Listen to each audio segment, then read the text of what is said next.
Assalamualaikum warahmatullahi wabarakatuh. Baik, kami dari kelompok 5 ingin mempresentasikan hasil diskusi kami, yaitu tentang skala pengukuran dan instrumen penelitian. Nah, alangkah baiknya kami memperkenalkan nama kami terlebih dahulu. Baik, saya Rifa Kumalasari dengan NIM 2206-252 sebagai moderator, dan rekan saya. Baik, di sini saya akan menjelaskan tentang skala pengukuran.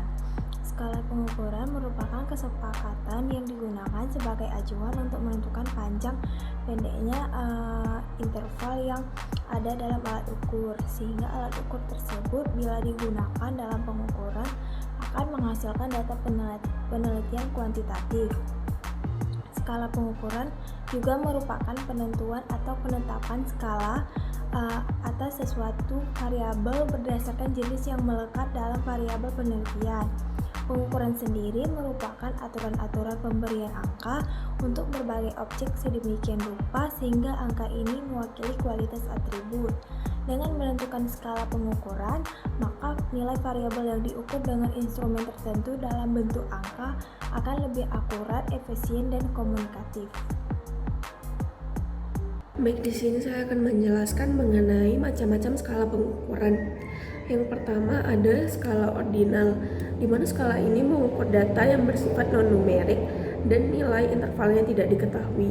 Seperti kita tidak tahu seberapa jarak pasti antara survei pengalaman pelanggan yang menunjukkan sangat menyenangkan dengan menunjukkan agak menyenangkan. Lalu ada yang kedua, ada skala nominal. Skala ini di mana angka hanya berfungsi sebagai tag atau label, mengklasifikasikan suatu objek. Pengukuran biasanya hanya berhubungan dengan variabel non-numerik atau kuantitatif, atau jika angka tersebut tidak memiliki nilai. Lalu yang ketiga ada skala rasio. Skala ini mengukur kuantitatif yang memudahkan kita untuk mencari perbedaan antara variabel dan memberikan urutan data. Skala pengukuran ini mungkin melakukan semua jenis perhitungan dan menarik kesimpulan yang pasti. Perbedaannya skala rasio dengan interval, yaitu skala rasio ini tidak memiliki nilai negatif. Lalu yang terakhir ada skala interval. Skala interval ini pengukuran dengan skala numerik, di mana nilai-nilai yang berdekatan memiliki jarak yang sama dan diukur sepanjang skala. Contohnya, jarak antara 40 cm dengan 50 cm sama dengan jarak antara 60 cm dengan 70 cm. Data ini pasti membentuk angka dan merupakan salah satu skala pengukuran kuantitatif. Selanjutnya, penjelasan instrumen penelitian.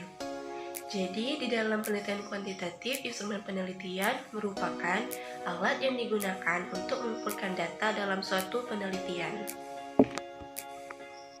Baiklah, saya akan menjelaskan instrumen dalam penelitian. Nah, jadi instrumen dalam penelitian ini ada dua. Yang pertama adalah instrumen tes. Jadi instrumen tes ini adalah sekumpulan pertanyaan yang mengukur seperti keterampilan, intelijensi, atau bakat yang dimiliki seseorang. Kemudian ada instrumen non-tes. Non-tes ini seperti yang pertama ada angket atau kuesioner. Jadi ini sebuah pertanyaan dalam bentuk sebuah kertas atau bisa mengisinya dari web. Yang kemudian ada interview atau wawancara. Ini adalah sekumpulan pertanyaan kepada individu atau kelompok yang digunakan untuk mengumpulkan sebuah jawaban. Kemudian ada observasi. Jadi observasi ini adalah mengamati sebuah tingkah laku seseorang. Kemudian yang terakhir ada dokumentasi. Jadi dokumentasi ini adalah sekumpulan misalnya seperti foto atau rekam suara atau video. Baik, selanjutnya masuk ke kesimpulan. Nah, di mana kesimpulannya itu yaitu skala pengukuran merupakan kesempatan yang digunakan sebagai acuan untuk menentukan panjang pendeknya interval yang ada dalam alat ukur. Nah, sehingga alat ukur tersebut bisa digunakan dalam pengukuran, akan menghasilkan data kuantitatif.